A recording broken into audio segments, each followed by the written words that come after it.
Civis Romanus sum. La citoyenneté, nous en avons tous une. C'est exclusif, c'est important. Mais ça dépend pour qui et ce que cela implique.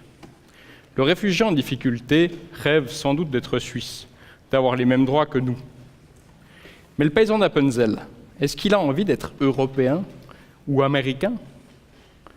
Imaginez maintenant, en 212 de notre ère, l'empereur qui se trouve au-dessus de moi, Caracalla, octroie la citoyenneté romaine à tous les habitants libres de l'Empire.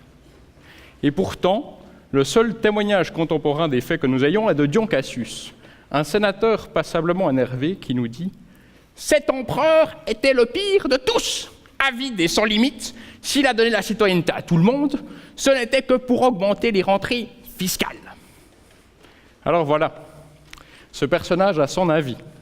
C'est une source littéraire et donc partiale. Et moi, en tant qu'historien, je dois aller voir des documents moins explicites, des testaments, des codes de loi, qui témoignent de l'évolution de la condition des individus à cette période. Avec pour question, qu'est-ce que ça a changé? Était-ce une révolution totale?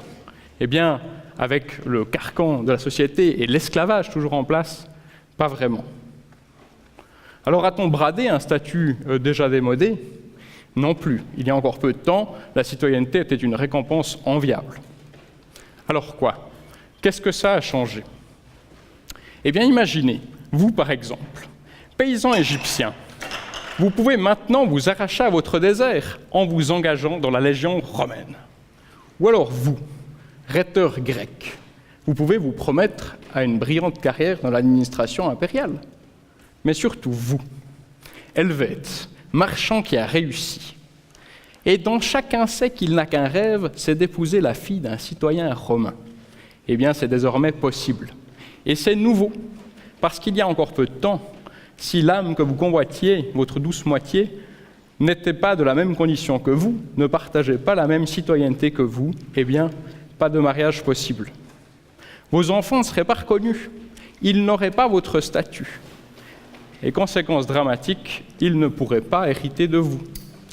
Votre ferme, votre patrimoine, toute votre fortune patiemment amassée serait allée à un vieil oncle acariâtre, ou pire, à l'empereur.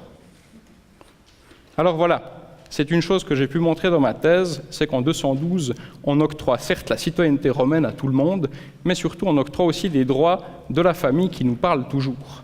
Le mariage, les successions, désormais disponible pour tous. Et ça, c'est un changement.